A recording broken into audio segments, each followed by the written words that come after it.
वजीर आजम ने कोई समरी दस्तखत कराकर अपने पास नहीं रखी, दस्तखत किए होते तो बात पब्लिक हो जाती। नए आर्मी चीफ की तैनाती पर कोई मुशावरत नहीं हुई, वक्त आएगा तो मुशावरत भी हो जाएगी। सदर मुमलिकत डॉक्टर आरिफ अलवी की डॉन न्यूज के programme live with Adil Shah से भी गुफ्तगू।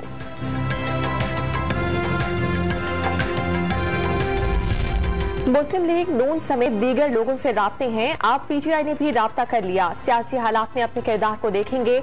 ऑन चौधरी के इशारे के बाद जहांगीर तरीन की बातचीत, मुल्की मईशत पर तशवीश का इजहार। वजीर आजम को मईशत पर तवज्जो देने का मशवरा दे दिया।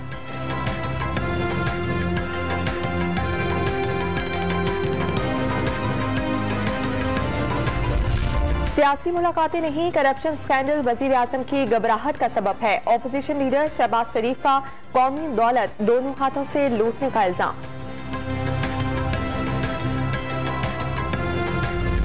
शहबाज शरीफ, मरियम नवाज, बिलावल भुट्टो और मौलाना में हुकूमत हटाने की सकत नहीं।